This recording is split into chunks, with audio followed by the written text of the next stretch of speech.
देश भर में सावन के दूसरे सोमवार को लेकर श्रद्धालुओं में गजब का उत्साह। रात से ही शिवालयों के बाहर लगी कतारें, सुरक्षा के पुख्ता इंतजाम।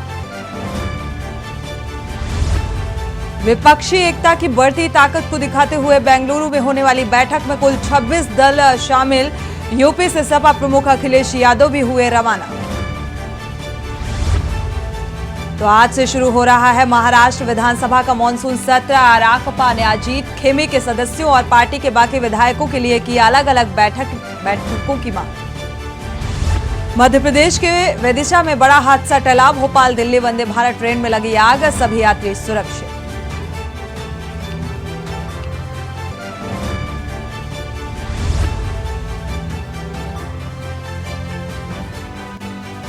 पहाड़ मैदान के लिए भारी पड़ सकते हैं अगले 4 दिन। देश के अधिकतर पहाड़ी और मैदानी राज्यों में 4 दिन अत्यधिक बारिश का अलर्ट जारी।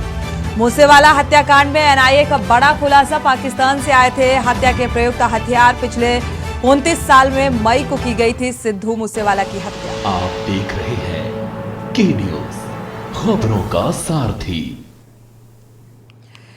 देश की बात में आपका स्वागत है। मैं हूं आपके साथ सोनी चौहान। हर छोटी बड़ी खबर से आपको कराएंगे रूबरू। बड़ी खबर से शुरुआत करते हैं। कांकेर से बड़ी खबर। सरकार पर वादा खिलाफी का आरोप लगाया गया है। ग्राम पटेल संघ ने महारैली का आयोजन किया। संघ कार्यकर्ताओं ने कलेक्टर का घेराव किया। पटेलों ने कलेक्ट्रेट मार्ग पर प्रदर्शन किया। बस्तर के राजा कमलचंद भंजदेव इसमें शामिल हुए। साथ ही पटेल संघ ने जिला प्रशासन को एक ज्ञापन भी सौंपा है। 3000 मासिक मानदेय की मांग प्रदान करने को कहा है। ज्ञापन में इस मांग को शामिल किया गया। 14 मार्च को गोपनीय संशोधन का भी आरोप लगाया गया है।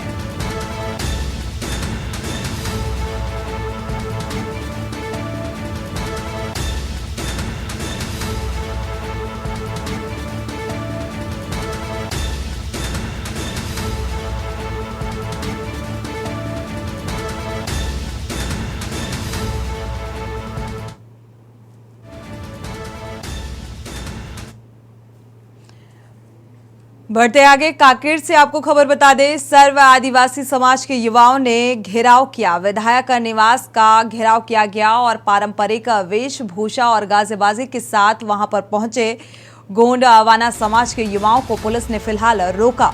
कानून में संशोधन को लेकर ये प्रदर्शन। मूल निवासियों को भर्ती में प्राथमिकता की मांग उठाई गई। प्रदर्शनकारियों ने नए पेशा कानून का भी विरोध किया है। 7 सूत्रीय मांगों को लेकर प्रदर्शन किया गया और इससे संबंधित एक ज्ञापन भी सौंपा गया।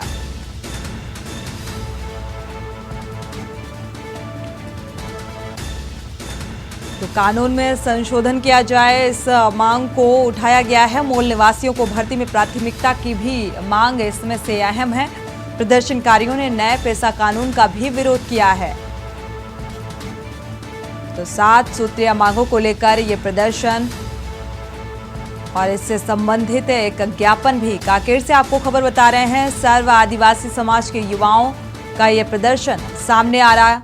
विधायक निवास का भी घेराव किया गया अपनी मांगों को लेकर। तो हाथ में तख्तियां लेकर इस बात का विरोध प्रदर्शन 7 सूत्रीय मांगों को लेकर।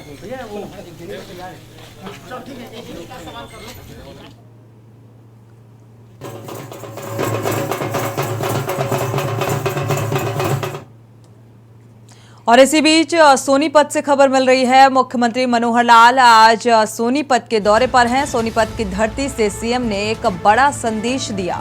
मोरथाला खेवड़ा गांव पहुंचे मुख्यमंत्री मनोहर लाल खट्टर। कई पुराने कांग्रेसी नेता बीजेपी में शामिल।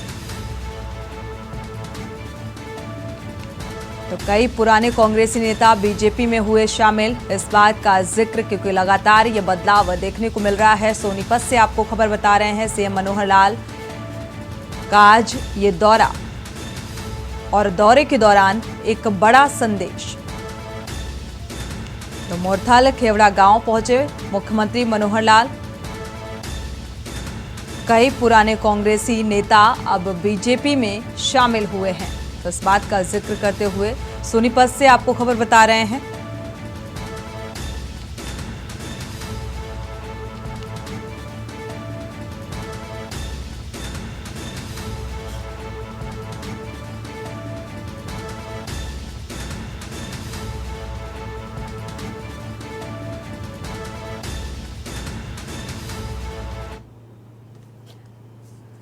खबर अंबाला से है, जहां मानसून की बारिश और बाढ़ लोगों पर आफत बनकर टूट पड़ी है। एक तरफ जहां बारिश और टांगरी नदी में आई बाढ़ के कारण लोगों के घरों और दुकानों का सामान खराब हो गया है, तो वहीं किसानों की फसल भी बर्बाद हो चुकी है।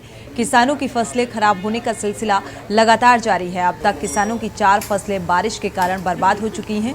किसान सरकार के मुआवजे की मांग कर रहे हैं। किसानों का कहना है कि एक तरफ हमारे घर में पड़ा जो अनाज है वो बारिश के कारण खराब हो गया, तो वहीं दूसरी तरफ खेतों में खड़ी सैकड़ों एकड़ फसल खराब हो चुकी है। किसान सरकार से मुआवजे की मांग कर रहे हैं।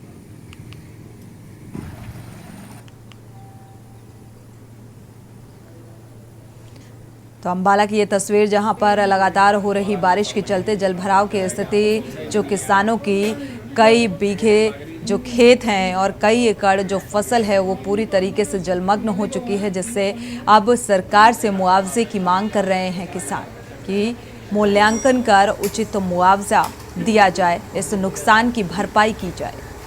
पूरे गांव में पानी ने बहुत नुकसान किया है, डांगरी नदी ने। इस कारण हमारी फसलों का सब जीरी का बहुत ज़्यादा नुकसान हुआ है।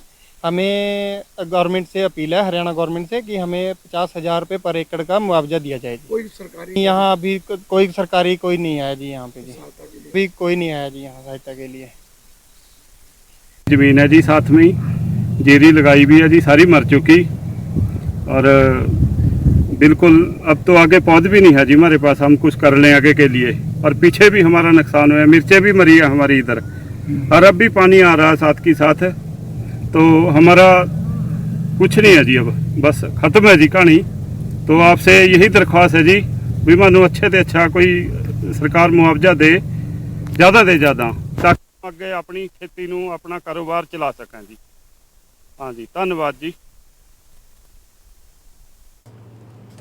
बढ़ते आगे, बारिश के बावजूद सोमवती अमावस्या पर भारी संख्या में श्रद्धालुओं ने धर्मनगरी कुरुक्षेत्र ब्रह्म सरोवर में आस्था और श्रद्धा की डुबकी लगाई। श्रद्धालुओं ने स्नान के बाद पूजन अर्चन किया, पिंडदान और दान भी किया गया। पौराणिक काल से ही सोमवती अमावस्या का एक विशेष महत्व रहा है। ऐसी मान्यता है कि इस दिन ब्रह्म सरोवर और स्नेहित सरोवर में देवी देवताओं का सानिध्य श्रद्धालुओं को प्राप्त होता है, और इसी आशा और उम्मीद के साथ हर अमावस्या पर सैकड़ों श्रद्धालु कुरुक्षेत्र ब्रह्म मानसरोवर में श्रद्धा की डुबकी लगाने के लिए पहुंचते हैं। धर्मनगरी कुरुक्षेत्र में पवित्र तीर्थों ब्रह्म सरोवर, स्नेहित सरोवर और स्नान यहाँ पर किया जाता है।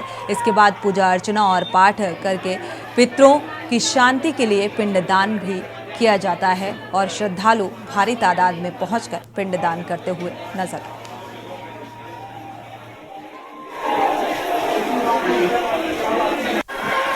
अमावस तो हर महीने आती है, लेकिन आज सोमती मोस, हरियाली मोस है। सोमती मोस का बड़ा भारी महत्व होता है कि पांडवों के टाइम में सोमती मोस नहीं आई थी, फिर वो जाते जाते कह गए थे कि कलयुग के अंदर सोमती मैया, सोमती मोस तुम कई बार आओगी, तो साल में सोमती मोस कई बार आ जाती है। तो इस दिन अपने पितरों के निमित्त तिल तर्पण का, पिंडदान का, दान पुण्य का बड़ा भारी महत्व होता है। लोग आते हैं अपने पितरों की आत्मा शांति के लिए, घर की सुख शांति के लिए, समस्त परिवार की खुशहाली के लिए तर्पण करते हैं, पिंडदान करते हैं। और लोग मंदिरों में भी जाके पूजा पाठ करते हैं, ब्राह्मणों को भी दान पुण्य करते हैं, जो मांगने वाले गरीब लोग होते हैं लोग उनको भी दान पुण्य करते हैं। खबर सिरसा से है, जहां घग्गर नदी का जलस्तर लगातार बढ़ता जा रहा है, जिस कारण जिले के कई गांव बाढ़ का खतरा यहां पर मंडराने लगा है। जिला प्रशासन के आह्वान पर रविवार शाम को डेरा सच्चा सौदा के Shah Satnam green S welfare force wing के सैकड़ों सेवादार गांव पनिहारी में फरवाई में पहुंचे और बाढ़ राहत कार्य शुरू किया गया। सेवादारों ने ग्रामीणों के साथ मिलकर गांव के साथ लगते तटबंधों को मिट्टी के बैग लगाकर मजबूत किया, और इस दौरान सेवादारों ने मिट्टी के बैग भरकर बांधों पर लगाया। इसके अलावा डेरा सच्चा सौदा की ओर से हजारों खाली बैग भी ग्रामीणों को उपलब्ध करवाए गए, ताकि उन्हें मिट्टी डालकर गांव की फिरनी ऊपर पानी आने से रोका जा सके। और सेवादारों ने ग्रामीणों को लंगर, भोजन, चाय, पानी का भी प्रतिबंध किया। इसके अलावा डेरा सच्चा सौदा के साथ संगत के ग्रामीणों और प्रशासन को हर संभव सहायता देने का विश्वास दिलाया गया। इस अवसर पर पनिहारी की सरपंच नीतू ने गुरु की मदद से डेरा सच्चा सौदा के साथ संगत का आभार भी व्यक्त किया।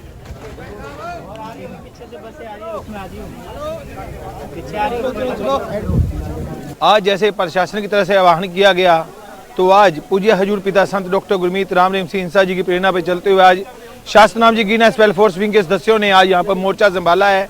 जो आज यहाँ पर बाढ़ की स्थिति बनी हुई है, यहाँ पर 800-900 के लगभग सेवादार भाई पूरी मेहनत के साथ कशमकश लगकर आज बहुत ही मेहनत के साथ यहाँ पर जो होगी बांध बांधने में लगे हुए हैं। तो एक ऐसा सफल सेवा कार्य कर रहे हैं जिससे आगे कोई एक बढ़े ना, इसलिए ये सेवा कार्यों में सेवादार लगे हुए हैं जी। और भी क्या क्या सुविधाएं कोई दी जा रही है?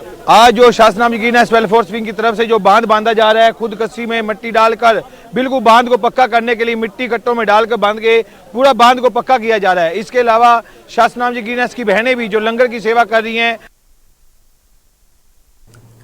रुक करते हैं अगली खबर का। जिला कुल्लू में बारिश और बादल फटने का कहर थमने का नाम नहीं ले रहा है। सोमवार को पुलिस थाना कुल्लू में सुबह के समय सूचना प्राप्त हुई कि काइस गांव में कोटा नाला में बादल फटा और गाड़ियां बह गईं, जिस पर पुलिस ने मौके पर जाकर पाया कि बादल फटने से सड़क किनारे बोलेरो गाड़ी में सोए 4 व्यक्ति चपेट में आ गए, जिसमें एक व्यक्ति बादल शर्मा गांव चंसारी डाक पर बारी की मृत्यु हो गई और अन्य 2 व्यक्ति खेमचंद और बड़ोगी कुल्लू के सुरेश शर्मा इसमें घायल हुए, जिन्हें उपचार के लिए अस्पताल भेज दिया गया है। इसके अलावा अन्य 6 गाड़ियों और 3 दोपहिया वाहनों को नुकसान पहुंचा। गौरतलब है कि पिछले दिनों हुई बारिश और बाढ़ से कुल्लू घाटी के लोग सहमे हुए हैं। अंतर्राष्ट्रीय टूरिस्ट डेस्टिनेशन मनाली पहले से ही त्राही कर रहा है, जबकि जिला कुल्लू के भूतर और एक गाँव जिसे बड़ा भोइन के नाम से भी जाना जाता है लगभग खत्म हो गया है, जबकि कुल्लू घाटी का सैंज भी तबाही का दर्द झेल रहा है।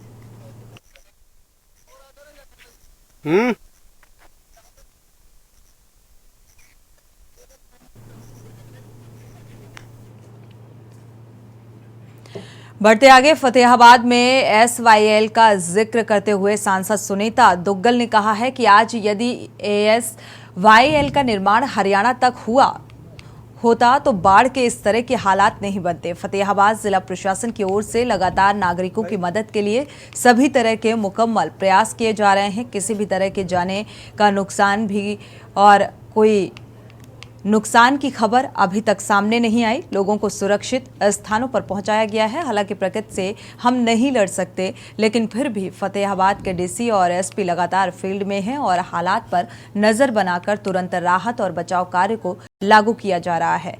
टोहाना के SDM प्रतीक हुड्डा ने कहा है कि हमारे इलाके में जाखल इलाका सबसे अधिक बाढ़ प्रभावित है। आबादी को अभी तक बाढ़ से बचाने में हम सफल रहे हैं। खेतों में 7 फीट तक पानी जमा है। यहाँ राहत की बात है, अभी तक कोई जनहानि का नुकसान नहीं सामने आया। जो गांव जल भराव के कारण कट गए हैं, वहां पर खाद्य और राहत सामग्री पहुंचाने के लिए इंतजाम किए जा रहे हैं। देखिए, ऐसा है कि जिस तरह से पंजाब की तरफ से ये पानी आ रहा है घर घर के अंदर, तो मैं तो इस बात के लिए बहुत धन्यवाद करना चाहूँगी हमारे एडमिनिस्ट्रेशन को कि हमारे SP मैडम भी और हमारे DC मैडम भी, ये दोनों जो हैं लगातार जो पूरे के पूरे इलाके का दौरा भी कर रहे हैं और उसके साथ पूरी नज़र जो है हर हालात के ऊपर बनाए हुए हैं। उसी की बदौलत जो है वो काफ़ी हालात जो हैं काबू में है, लेकिन फिर भी बहुत से गांव ऐसे हैं कि जहां पर फसल जो है उसमें काफ़ी नुकसान हमारा हो रहा है और हमारी कोशिश ये है, सभी अधिकारी उसमें लगे हैं। माननीय मुख्यमंत्री जी ने जो है ये बात स्पष्ट रूप से कहा है कि आपको किसी भी तरह के फंड्स की कोई ज़रूरत है अगर तो आप हमें बताइए, और फंड्स उन्होंने जारी भी किए हैं, लेकिन किसी भी तरह की कोई दिक्कत जो है वो आम जनता को नहीं होनी चाहिए। देखो, ये अभी स्थिति थोड़ी सी नाजुक तो है, ये बात सच्चाई है कि हमारे एग्रीकल्चर फील्ड्स जो हैं गाँव में उसमें 7-8 फुट तक पानी खड़ा हुआ है। और लेकिन एक बात अच्छी है कि अभी तक हमारे किसी भी गांव की आबादी में पानी नहीं घुसा है, जो कि एक अच्छी इनकरेजिंग बात है। और जो इन्फॉर्मेशन आ रही है उसके हिसाब से पानी भी जो है कम होना शुरू हो गया है। जो चांदपुरा में हमारे पास रिपोर्ट है वहाँ पे पानी 1 से 1.5 फुट कम हो चुका है और धीरे धीरे इवन जो गुला चिक्का साइफर में भी जो है वहाँ पे भी पानी कम हुआ है और खनौरी में भी पानी कम हुआ है 1.5 से 2 फुट। तो हम उम्मीद करते हैं कि अगले 1 से 2 दिन में जो है पानी हमारे यहाँ पे भी कम होना। बढ़ते आगे रुक करते हैं अगली खबर का। Paonta Sahib Jagadhri national highway number 907 पर तेज रफ्तार के चलते दो कारों की भीषण टक्कर हुई। हादसे में वर्ना कार सवार 3 लोगों को चोट आई है, जिन्हें सिविल अस्पताल रेफर कर दिया गया है। ओवरटेक करते समय यह हादसा हुआ। तेज रफ्तार वर्ना कार ने गांव बलाचौर के पास जा रही और कार को पीछे से जोरदार टक्कर मार दी और हादसा इतना भीषण था कि गाड़ी पलटकर सड़क किनारे पहुंच गई। जबकि आपको बता दें कि गाड़ी पेड़ से जाकर टकराई। हादसा इतना जोरदार था कि देखने वालों की रूह कांप गई। गनीमत ये रही कि हादसे के बाद कार के एयरबैग खुल गए, वरना गाड़ी बड़ी घटना हो सकती थी।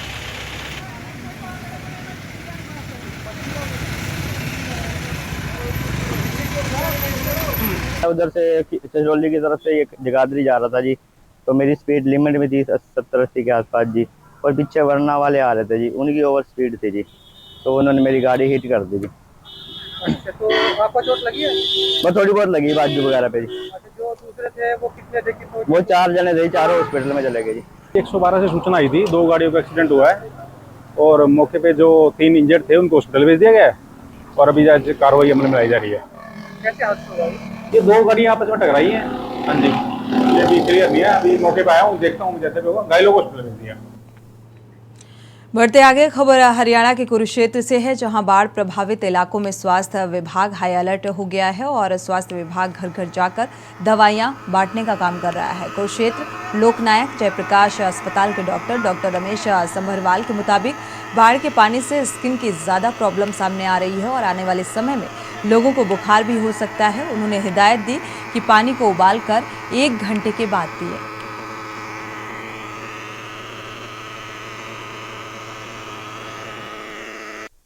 जो हमारा विभाग है हाई अलर्ट पर है।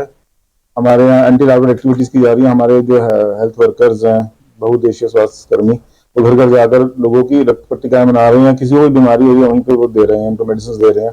इसमें मलेरिया की या जो पैरासिटामोल है, खारिश की भी मेडिसिन, अगर किसी को खारिश है तो खारिश की दवाई भी दी जा रही है। खबरें अभी और भी हैं, यहाँ रुकेंगे एक छोटे से ब्रेक के लिए, लौटेंगे जल्द। आप देख रहे हैं के न्यूज, खबरों का सारथी। हैं खबरों का। लखनऊ से खबर मिल रही है, रिटायर्ड आईएएस अरविंद कुमार ने शपथ ली है। विद्युत नियामक आयोग के अध्यक्ष पद की शपथ ली। मुख्य सचिव दुर्गाशंकर मिश्र ने ये शपथ दिलाई है। आयोग के अहम पद पर कुमार की तैनाती की गई, तो तैनाती हुई है और अपने पद भार को ग्रहण किया, शपथ ली।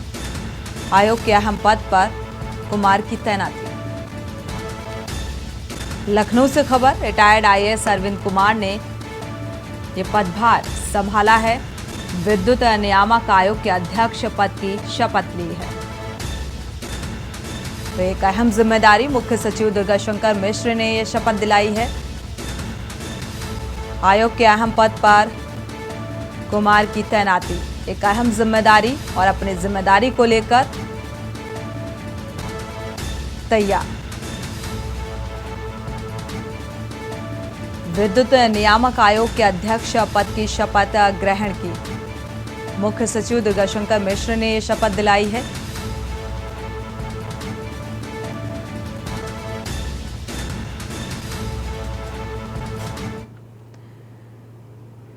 और इसी बीच रायबरेली से खबर आपको बता दें, सर्पदंश से हुई मासूम बच्चे की मौत का मामला सामने आ रहा है। शिवगढ़ के गौरन खेड़ा का रहने वाला ये मासूम बताया जा रहा था। 3 साल का चिराग ननिहाल रस्मा खेड़ा आया हुआ था और रात में बच्चे के सोते समय यह घटना हुई। रायबरेली से खबर,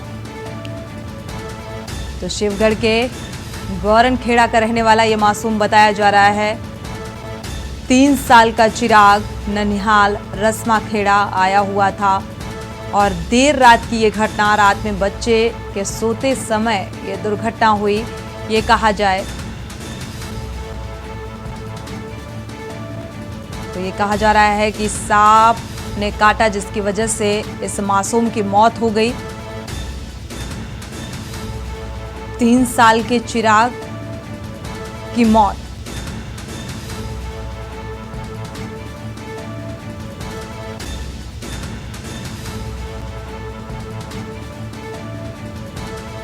रायबरेली से खबर,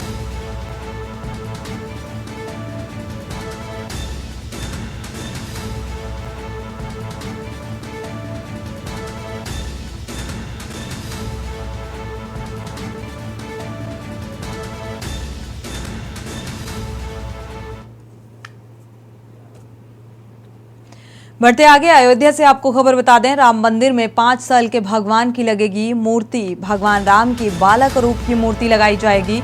गर्भगृह में मूर्ति की प्राण प्रतिष्ठा 15-24 जनवरी 2024 में अक्टूबर तक मंदिर के ग्राउंड फ्लोर के काम को लगभग पूरा कर लिया जाएगा। राम मंदिर में 162 खंभे, हर खंभा 3 पार्ट में बांटा जाएगा। हर एक पिलर में 20 से 24 मूर्तियां उकेरी जाएंगी। एक नायाब कारीगरी यहां पर नजर आएगी। ऊपरी हिस्से में करीब 8 से 12 मूर्तियां बनाई जाएंगी और एक पिलर पर मूर्ति बनाने में करीब 200 दिन लगते हैं। तो एक लंबा समय और एक पिलर को 3 भाग में बांटकर उसमें जो मूर्तियां हैं उनकी कारीगरी उकेरी जाएगी। कारीगरों के जरिए भगवान राम की बालक रूप की मूर्ति भी लगाई जाएगी जो आकर्षण का केंद्र होगी। तो गर्भगृह में मूर्ति की स्थापना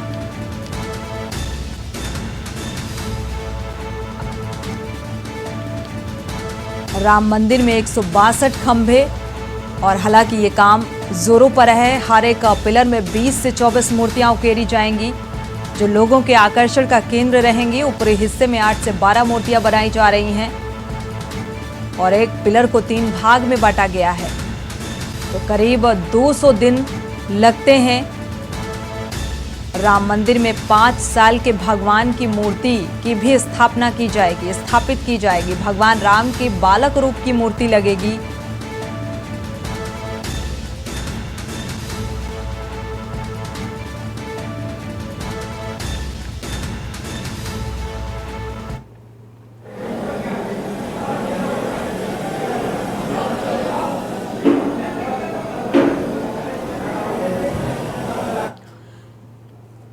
बढ़ते आगे, आगरा से बड़ी खबर लोगों को डराने लगा है। अब यमुना का विकराल रूप। ताजमहल के दशहरे घाट शिव मंदिर तक पानी पहुंचा है और लोगों को मंदिर से आगे जाने की अनुमति नहीं दी जा रही है। यमुना किनारे रहने वाले लोगों की सांसें भी अब थमी हैं और डर सताने लगा है क्योंकि लगातार जो ये पानी है वो आगे बढ़ता जा रहा है। लोगों को मंदिर से आगे जाने की भी अनुमति नहीं दी गई है।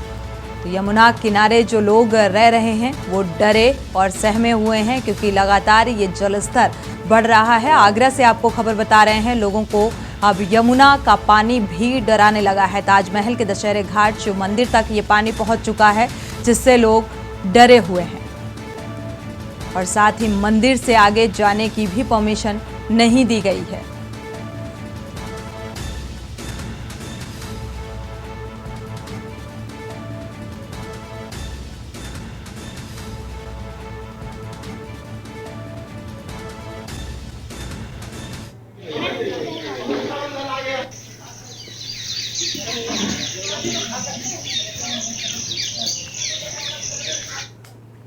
और इसी बीच बड़ी खबर बेंगलुरु से मिल रही है। इस बीच विपक्षी एकता की तस्वीर सामने आने वाली है। सोनिया गांधी और राहुल गांधी भी बेंगलुरु पहुंचे हैं। हालांकि पहले से ही ये लगभग तय था। कांग्रेस अध्यक्ष इस वक्त सोनिया गांधी और राहुल गांधी भी पहुंचे हुए हैं। तो बीजेपी को घेरने की तैयारी, विपक्ष की बैठक से पहले डिनर का आयोजन। तो इससे पहले भी आपको बता दें विपक्षी दल एकजुट हुए थे, वो तस्वीर भी सामने आई थी। कांग्रेस अध्यक्ष मल्लिकार्जुन खड़गे भी इस विपक्षी एकता का हिस्सा बेंगलुरु पहुंचे हुए हैं। सोनिया गांधी, राहुल गांधी भी पहुंचे हुए हैं। तो विपक्ष की बैठक से पहले डिनर का आयोजन किया गया है। करीब 8 बजे डिनर का आयोजन और इसमें जो विपक्षी दल होंगे वो एक साथ डिनर करेंगे और इस डिनर के बाद कल की तस्वीर क्या कुछ सामने आएगी ये फिलहाल देखना होगा। क्या कुछ डिक्लेयर होता है विपक्षी एकता की तरफ से, ये बेहद अहम रहने वाला है। बेंगलुरु से खबर।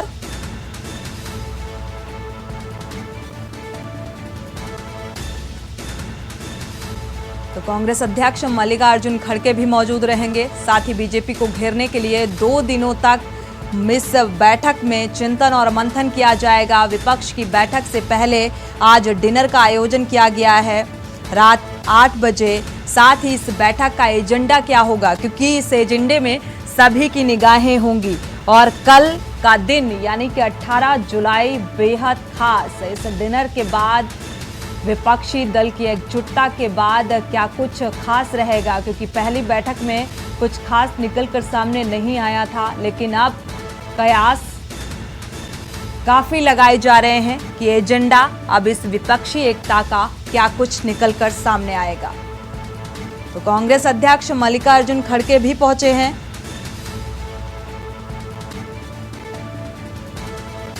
तो फिलहाल टीएमसी प्रमुख इस बैठक का हिस्सा नहीं होंगे, लेकिन उनका टीएमसी की तरफ से कोई न कोई प्रतिनिधि यहां पर पहुंचेगा। वक्त है एक छोटे से ब्रेक का, लौटेंगे जल्द। आप देख रहे हैं के न्यूज, खबरों का सारथी। खबरों का फर्रुखाबाद से खबर मिल रही है। अज्ञात कार की टक्कर से बाइक सवार की मौत। युवक सचिन पोत्र रामेश्वर दयाल के हादसे में मौत हुई है। शमशाबाद स्टेशन में बड़े भाई को छोड़ने के लिए गए हुए थे। नवाबगंज मंझना मार्ग पर अज्ञात कार ने टक्कर मारी, जिसके चलते इस हादसे का शिकार और मौत हो गई।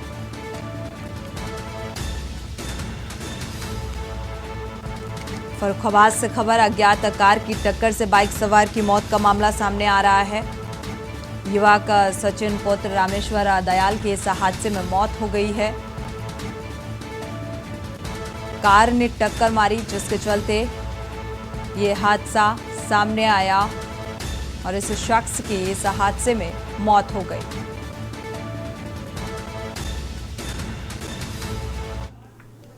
शुभ नाम क्या आपका? संजू लाल। जो बच्चे की मौत हुई क्या नाम है उसका? सचिन कुमार। आपका बेटा? नहीं, भतीजा। भतीजा। कैसे घटना हुई? वो बाइक चला रहा था और आमने सामने। दादा रहने वाले कहाँ है? ढोकरा थाना कंपनी। जो सचिन है वो कहाँ से कहाँ जा रहे थे? मंजना के शमशाबाद स्टेशन। नवाबगंज? नहीं, नवाबगंज शमशाबाद स्टेशन।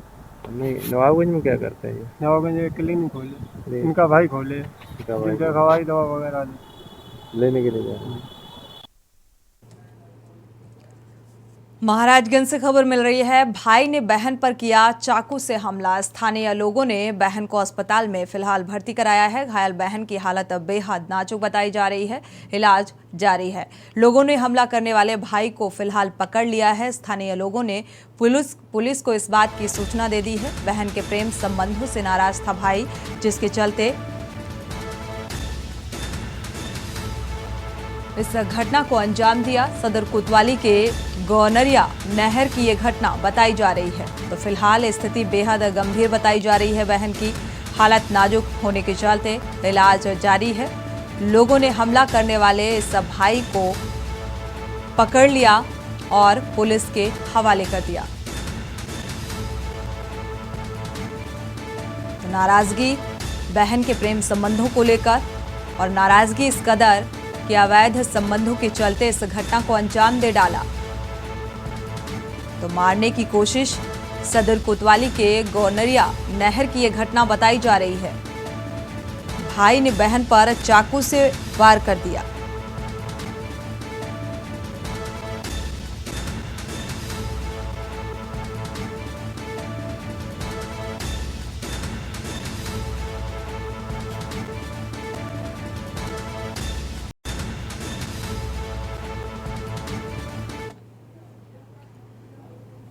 बढ़ते आगे, बहराइच से बड़ी खबर। संदिग्ध परिस्थितियों में महिला ने आत्महत्या कर ली। महिला की मौत की सूचना से गांव में हड़कंप मच गया। मृतका के परिजनों का रो रो कर बुरा हाल है। 6 साल पहले हुई थी महिला की शादी। मृतका के मायके वाले ने हत्या का आरोप लगाया है। सूचना पर पहुंची पुलिस व नायब तहसीलदार शव को कब्जे में लेकर पोस्टमार्टम के लिए भेजा गया। ग्राम पंचायत मनगौड़िया के पिपरा गौड़ी गांव का ये मामला बताया जा रहा है, जहां पर इस महिला ने आत्महत्या कर ली। शव को कब्जे में लेकर फिलहाल पोस्टमार्टम के लिए भेज दिया गया है और इस पूरे मामले की तफ्तीश शुरू कर दी गई है। बहराइच से खबर। संदिग्ध परिस्थितियों में महिला ने की आत्महत्या। फिलहाल वजह स्पष्ट होती नजर नहीं आ रही है। महिला की मौत के सूचना से गांव में हड़कंप। तो मृतका के परिजनों का रो रो कर बुरा हाल है। 6 साल पहले इस महिला की शादी हुई थी। फिलहाल वजह स्पष्ट होती नजर नहीं आ रही है कि आखिर क्या वजह रही जिसके चलते इस महिला ने ये कदम उठाया। हालांकि मायके वालों का कहना है कि हत्या की गई है, हत्या का आरोप लगाया। पुलिस इस पूरे मामले की जांच पड़ताल में जुटी हुई है। शव को कब्जे में लेकर पोस्टमार्टम के लिए भेज दिया गया है।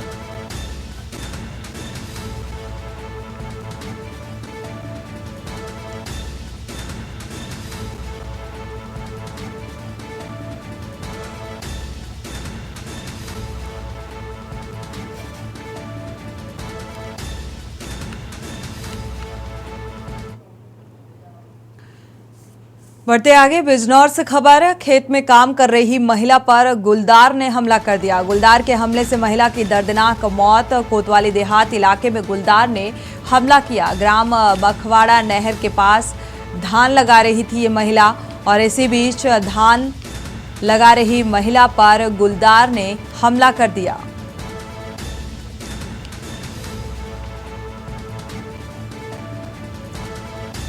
बिजनौर से खबर, खेत में काम कर रही महिला पर गुलदार ने हमला कर दिया। गुलदार के हमले से महिला की दर्दनाक मौत। तो एक और जान चली गई गुलदार के हमले से। कोतवाली देहात इलाके में गुलदार ने यह हमला किया। तो ग्राम मखवाड़ा नहर के पास धान लगा रही थी ये महिला और तभी गुलदार ने हमला किया। तो एक बड़ी लापरवाही भी यहाँ पर वन विभाग की देखने को मिलती है। लगातार ऐसे मामलों में इजाफा हो रहा है, लगातार ऐसे मामले सामने आ रहे हैं, बावजूद इसके कोई ठोस कदम नहीं उठाया जा रहा।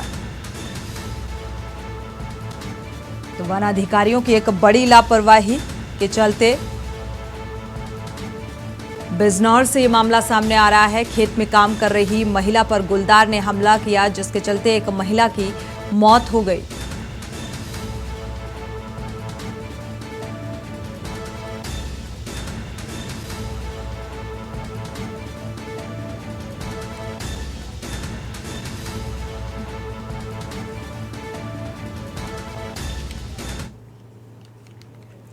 बढ़ते आगे, अयोध्या से खबर मिल रही है। रामनगरी में कांवड़ियों का सैलाब देखने को मिला। सावन के सोमवार को शिव भक्तों का जमावड़ा। सरयू स्नान कर कांवड़ियों ने की पूजा अर्चना।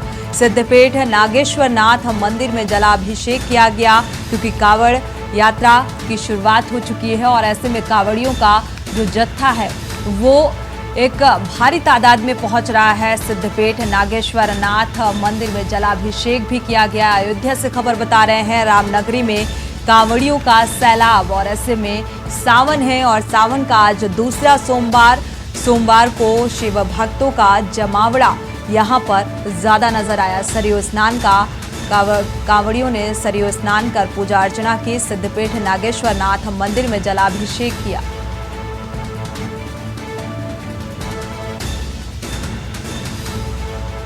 सावन के दूसरे सोमवार में कांवड़िए शिव भक्ति में लीन नजर आए। सरयू में स्नान कर आस्था की डुबकी लगाई। कांवड़ियों ने इसके बाद पूजा अर्चना की। सिद्धपेट मंदिर नागेश्वर नाथ मंदिर में जलाभिषेक किया।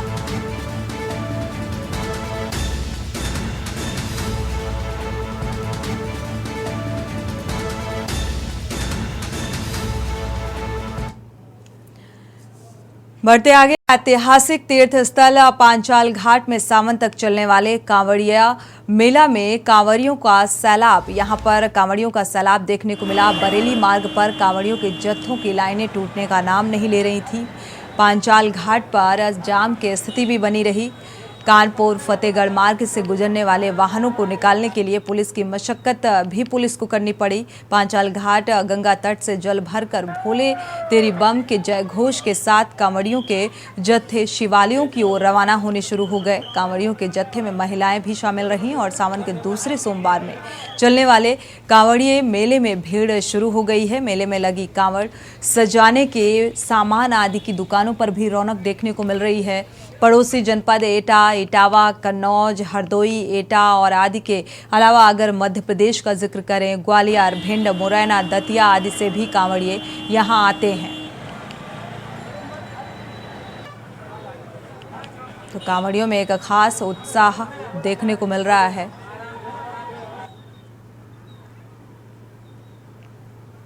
हम 5-4 घाट से जा रहे भर के सका मंदिर, वहाँ शिवलिंग पूजा स्थापना होती है, वहाँ पे सब लोग पूर्वज से आज तक चढ़ाते आए जल। अच्छा, ये जो है आप जो जल चढ़ाने ये कौन सा सोमवार है? ये दूसरा सोमवार है। दूसरे सोमवार। हाँ। अच्छा, उस मंदिर की क्या मान्यता है जो यहाँ से लोग जल भर के वहाँ चढ़ाते हैं? वहाँ पे हमारे पूर्वज लोग जो थे वो काफ़ी दिन से जल चढ़ा रहे हैं, और जो वहाँ की शिवलिंग स्थापना है वो आज तक उसमें बढ़ती जा रही है बराबर। आपका मोतीलाल। मोतीलाल भैया, आप कहाँ से जल भरे हैं, कहाँ चढ़ाने जा रहे हैं? आपको जो सावन के महीने में जो व्यवस्थाएं कैसी लग रही हैं, क्या सही है, उच्च है। अच्छी व्यवस्था है? अच्छा, ये जो भोला का मंदिर है कितनी दूरी है यहाँ फर्रुखाबाद से? और यहाँ से 150 किलोमीटर, 150 किलोमीटर। अभी आपने भरा, कब पहुँचा है? अभी हमने जल भरा है, हम पैदल भी जाएंगे, बाइक से भी जाएंगे, तो लगभग वही 12 बजे के बाद पहुँचेंगे। बढ़ते आगे, विंध्य पर्वत श्रृंखला के मध्य स्थित विश्व प्रसिद्ध पौराणिक तीर्थ चित्रकूट में सोमवार को हरियाली अमावस्या के पावन पर्व पर कड़ी सुरक्षा व्यवस्था के बीच करीब 25 लाख से अधिक श्रद्धालुओं ने पतित पावनी मंदाकिनी नदी में आस्था की डुबकी लगाकर रामघाट स्थित भगवान ब्रह्मा द्वारा स्थापित सृष्टि के प्रथम शिवलिंग मतक जैननाथ का जलाभिषेक किया और इसके बाद मनोकामनाओं की पूर्ति के लिए कामदगिरी पर्वत की पंच कोसी परिक्रमा की। वहीं श्रावण मास की सोमवारी अमावस्या के मौके पर सीएम योगी आदित्यनाथ द्वारा देश भर से आए लाखों श्रद्धालुओं पर हेलीकॉप्टर से पुष्प वर्षा कर उत्साहवर्धन और अभिवादन किया गया। चित्रकूट के प्रमुख संत भरत मंदिर के महंत दिव्य जीवनदास महाराज और कामदगिर प्रमुख द्वार के संत मदन गोपाल दास महाराज ने सीएम योगी आदित्यनाथ द्वारा सोमवती अमावस्या मेला में आए लाखों श्रद्धालुओं पर हेलीकॉप्टर से पुष्प वर्षा कराए जाने की सराहना की।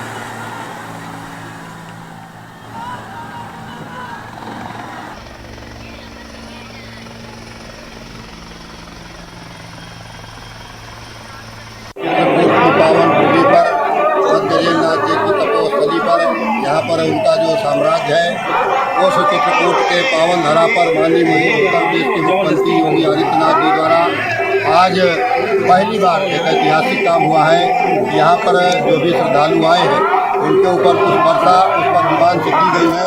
इसके लिए मैं माननीय मुख्यमंत्री जी का, उनकी पूरी टीम का, माननीय प्रधानमंत्री जी को बहुत बहुत सादर प्रणाम करते हुए सादर अभिनंदन वंदन करता हूँ। उन्होंने चित्रकूट के ऐतिहासिक विकास का भी काम किया है और ऐतिहासिक निर्णय लेकर के आज कुछ वर्षा करने का काम किया है। इसके लिए मैं उनको सादर प्रणाम करता हूँ, वंदन करता हूँ। सम्माननीय योगी आदित्यनाथ जी जो मुख्यमंत्री हैं उत्तर प्रदेश शासन सत्ता के सरकार के, उन्होंने इस दुर्लभ संयोग जो श्रावण मास की अमावस्या है और इसके साथ ही सोमवती अमावस्या और इसके साथ ही अधिक मास का शुभारंभ भी है, उन्होंने सारे भक्तों की, जनता जनार्दन की, श्रद्धालुओं की भक्ति भावना को समझते हुए और इसी कारण से उन्होंने सभी भक्तों श्रद्धालुओं के ऊपर पुष्पों की वृष्टि की है हेलीकॉप्टर के माध्यम से।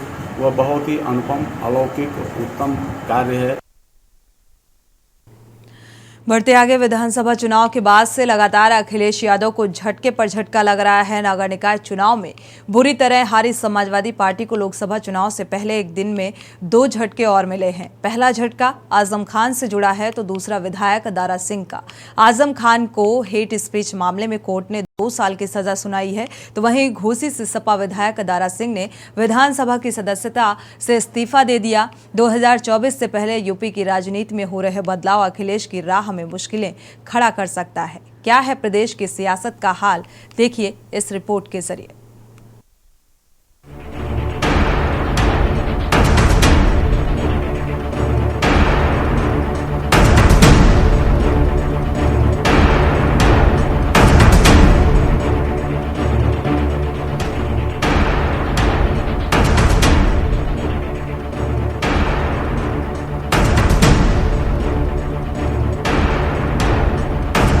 लोकसभा चुनाव से पहले अखिलेश यादव ने पूरा जोर मध्य प्रदेश में होने वाले विधानसभा चुनाव पर लगा रखा है। दरअसल सपा दूसरे राज्यों में अपना जनाधार बढ़ाने की कोशिश कर रही है। इसको लेकर के सपा ने पड़ोसी राज्यों में अपने पांव पसारने शुरू कर दिए हैं। सपा उन जगहों पर पहुंच रही जहां विधानसभा चुनाव होने हैं। इसको लेकर के अखिलेश यादव ने कमर कस ली है। पार्टी सूत्रों की माने तो अखिलेश यादव 5 व 6 अगस्त को मध्य प्रदेश के खजुराहो भी जाएंगे और पीडीए का संदेश देंगे। यूं तो सपा काफी समय से वहां अपनी गतिविधियां बढ़ाने में लगी है, लेकिन अब विपक्षी एकाकी मुहिम के चलते उन्हें यहां भी रणनीति बदलनी पड़ सकती है। दूसरे प्रदेशों में जुटी सपा को लेकर के भाजपा ने यूपी में फायदा उठाया है। अखिलेश की जरा सी नजरें हटी तो भाजपा ने यूपी में अपनी चाल चल दी है। लोकसभा चुनाव की तैयारी में जुटी भाजपा ने दूसरे दलों में सेंधमारी का काम तेज कर दिया है। पिछले दिनों अखिलेश यादव ने पिछड़ा, दलित और अनुसूचित पानी पीडीए का गठन किया। इस गठन के पीछे समाजवादी पार्टी के राष्ट्रीय महासचिव बनाए गए स्वामी प्रसाद मौर्य की रणनीति बताई जा रही है। राजनीति के जानकारों की माने तो 2014 में अब तक पिछड़ा वोट बैंक को अपने पाले में रखने में कामयाबी हासिल की है। गैर यादव ओबीसी समाज का बड़ा हिस्सा भाजपा के पाले में रहा है। कभी बसपा और फिर भाजपा ने रहे स्वामी प्रसाद मौर्य के जरिए सपा वोट बैंकों में भी सेंधमारी कर चुकी है। भाजपा छोड़कर के सपा में शामिल हुए दारा सिंह ने शनिवार को सपा से इस्तीफा देने के बाद विधानसभा की सदस्यता से भी इस्तीफा दे दिया। सियासी गलियारों में चर्चा है कि दारा सिंह फिर से भाजपा का दामन थाम सकते हैं। 2024 से कुछ महीने पहले दारा सिंह के इस्तीफे को लोकसभा चुनाव से जोड़कर देखा जा रहा है। चर्चा है कि दारा सिंह भाजपा की टिकट से मऊ या फिर उसके आसपास की लोकसभा सीट से चुनाव लड़ सकते हैं। दारा सिंह ने बसपा में शामिल होकर के अपना राजनीतिक करियर की शुरुआत की। 1996 में और 2000 में दारा सिंह राज्यसभा के सदस्य भी रह चुके हैं। दारा सिंह ने 2009 में बसपा की टिकट पर घोसी सीट से चुनाव लड़ा था। 2015 में दारा सिंह ने बसपा को छोड़कर भाजपा का दामन थाम लिया था। इसके बाद 2017 में विधानसभा चुनाव लड़ा और जीत हासिल की। 2022 में विधानसभा चुनाव के दौरान दारा सिंह स्वामी प्रसाद मौर्य के साथ सपा में शामिल हो गए थे। वहीं भाजपा और सुहेल देव भारतीय समाज पार्टी के बीच हुआ गठबंधन लोकसभा चुनाव 2024 में प्रदेश के पूर्वांचल की 1.5 दर्जन से अधिक सीटों पर भाजपा की राह आसान करेगा। वहीं प्रमुख विपक्षी दल समाजवादी पार्टी और बसपा को झटका लगेगा। भाजपा ने लोकसभा चुनाव 2024 में प्रदेश की सभी 80 सीटें जीतने का लक्ष्य रखा है। सूत्रों की माने तो मुख्यमंत्री योगी आदित्यनाथ सरकार में जल्द ही मंत्रिमंडल का विस्तार होगा। सुबह सपा के अध्यक्ष ओम प्रकाश राजभर कैबिनेट मंत्री बनाए जाएंगे। सपा छोड़ने के बाद भाजपा में शामिल होने जा रहे दारा सिंह चौहान को भी मंत्रिमंडल में जगह मिलेगी। पार्टी के उच्च पदस्थ सूत्रों के मुताबिक सुबह सपा से हुए गठबंधन की शर्त तहत ओम प्रकाश राजभर को कैबिनेट मंत्री बनाया जाएगा। उन्हें सरकार में महत्वपूर्ण मंत्रालय की कमान भी मिल सकती है। अगले वर्ष होने वाले विधान परिषद चुनाव में सुबह सपा के एक कार्यकर्ता को परिषद में सदस्य भी बनाया जाएगा। वहीं सपा विधायक पद से इस्तीफा देने के बाद दारा सिंह चौहान भाजपा में शामिल होंगे। पूर्वांचल के चौहान नोनिया वोट बैंक पर मजबूत पकड़ रखने वाले दारा सिंह को भी मंत्रिमंडल में शामिल किया जाएगा। भाजपा और सुहेल देव भारतीय समाज पार्टी के बीच हुआ गठबंधन लोकसभा चुनाव 2024 में प्रदेश के पूर्वांचल की 1.5 दर्जन से अधिक सीटों पर भाजपा की राह आसान करेगा। वहीं प्रमुख विपक्षी दल समाजवादी पार्टी और बसपा को झटका लगेगा। भाजपा ने लोकसभा चुनाव 2024 में प्रदेश की सभी 80 सीटें जीतने का लक्ष्य रखा है। इस लक्ष्य को पूरा करने के लिए पार्टी को पिछड़े वर्ग के प्रमुख कुर्मी, राजभर, निषाद, जाट, मौर्य, शाक्य, सैनी, कुशवाहा, लोधी वोट बैंक की आवश्यकता है। कुर्मी वोट बैंक के लिए भाजपा ने अपना दल एस से गठबंधन किया है। निषाद वोट बैंक के लिए निषाद पार्टी से गठबंधन किया है। मौर्य शाख के सैनी कुशवाहा और लोधी समाज को भाजपा का परंपरागत वोट बैंक माना जाता है। ऐसे में भाजपा के लिए सबसे बड़ी चुनौती राजभर समाज के वोट बैंक हासिल करना है। प्रबुद्ध चौहान, स्पेशल डेस्क के न्यूज इंडिया।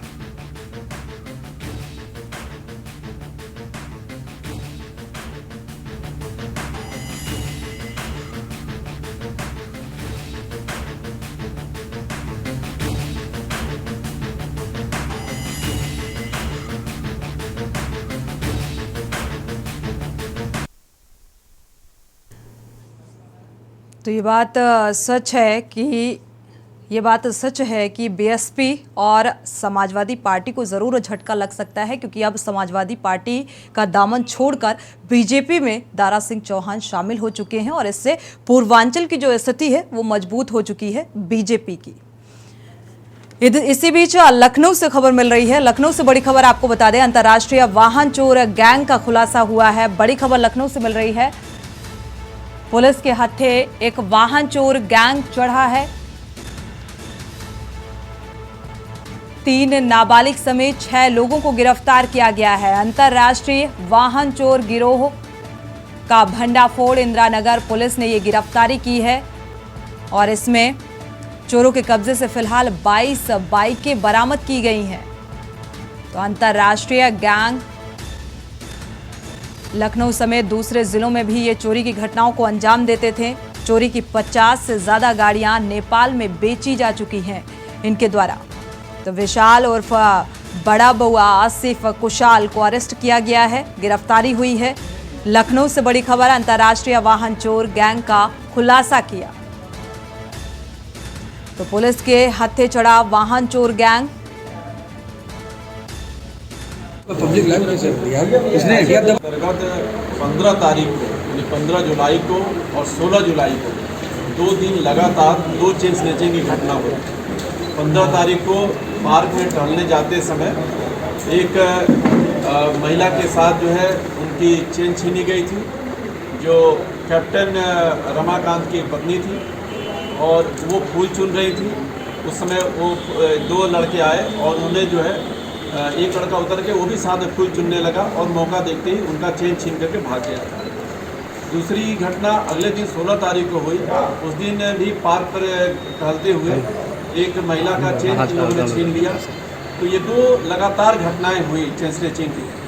और अगली घटना की सूचना हमको मिली EFIR से, जिसमें कि 13 तारीख की घटना दिखाई। एक छात्रा ने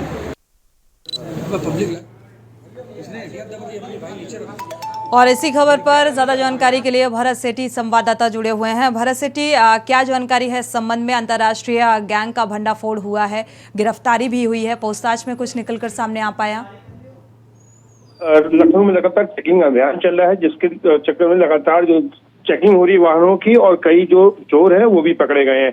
अभी राजधानी लखनऊ की बात करें, एक ऐसे गैंग का खुलासा किया है जिसमें 3 नाबालिग समेत 6 लोग अरेस्ट हुए हैं। जो 50 गाड़ियां बाइक है वो बरामद की गई हैं और 50 से ज्यादा गाड़ियां इनके गिरोह ने बेची थी नेपाल जाकर। साथ ही साथ 2 ऐसे चैन स्नैचर भी गिरफ्तार किए गए हैं जो चैन स्नैचिंग करते थे, कई ऐसी वारदातों को राजधानी में अंजाम देते थे, जिसके चलते पुलिस लगातार चेकिंग अभियान चला रही थी। और राजधानी लखनऊ के राजलीपुरम क्षेत्र में जहां पर एक महिला से चैन लूटी गई थी, उसका भी पुलिस ने खुलासा किया है और वहां पर भी 2 लोगों को फिलहाल अरेस्ट किया गया है। तमाम जो चेकिंग चल रही है लखनऊ में, कल ही की अगर बात करते हैं, गोमती नगर विस्तार पुलिस ने ऐसे गिरोह का भंडाफोड़ किया था जो गाड़ियां चुरा कर उसको काट के बेचते थे। मतलब कि लगातार जो चेकिंग अभियान है वो राजधानी में चला है, जिसके चलते लखनऊ में चैन स्नैचर भी पकड़े जा रहे हैं और साथ ही साथ वाहन चोर भी पकड़े जा रहे हैं। जी बिल्कुल भरत, देखा जाए तो फिलहाल 6 लोगों की गिरफ्तारी हुई है। क्या और भी इस गैंग में जो सदस्य हैं, जो चोर हैं, वो शामिल हैं? क्या उनको पकड़ने के लिए क्या कुछ कवायद की जा रही है?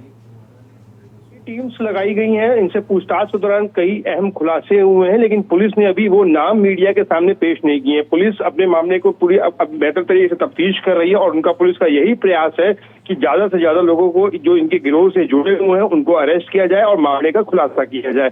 जी शुक्रिया इस तमाम जानकारी को साझा करने के लिए। तो आपको बता दें, अंतर्राष्ट्रीय गिरोह का भंडाफोड़ हुआ है। 6 लोगों की गिरफ्तारी की गई और इनके पास से 22 वाहन बरामद किए गए हैं। चोरी के 50 से ज्यादा जो बाइकें हैं उन्हें ये बेच चुके हैं। विशाल उर्फ बड़ा बउआ आसिफ कुशाल की गिरफ्तारी इस मामले में हुई है। और भी जो इस गैंग में लोग शामिल हैं उन्हें पकड़ने के लिए टीमों का गठन कर दिया गया है। टीमें लगा दी गई हैं, उसके आधार पर हालांकि पूछताछ की जा रही है और कवायद इस गैंग के और सदस्यों को पकड़ने की तेज होती नजर आ रही है। तो इंदिरा नगर पुलिस ने यह गिरफ्तारी की है। इनके पास से 22 बाइकें बरामद की गई हैं।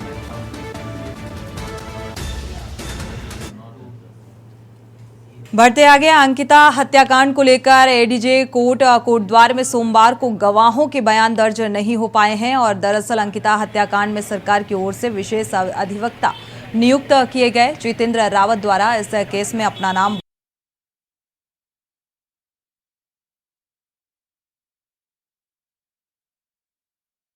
नहीं हो जाती तब तक गवाहों के बयान दर्ज नहीं हो सकते। उधर दूसरी ओर दिवंगत अंकिता भंडारी के जम्मू निवासी मित्र और हत्याकांड के सबसे अहम गवाह पुष्पदीप की भी आज कोर्ट में बयान होने थे, लेकिन उसे भी बैरिंग वापस लौटना पड़ा।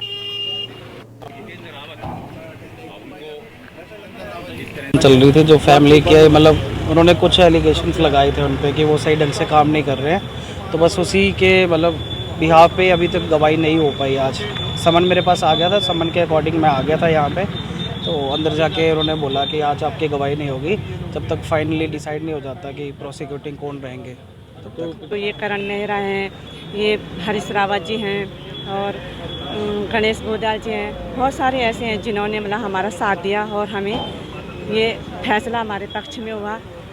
इनको मैं धन्यवाद देती हूँ और इसी तरह मतलब जब तक मेरे बेटे को न्याय नहीं मिल जाता, आप इसी तरह मतलब इस लड़ाई में मेरा साथ देंगे।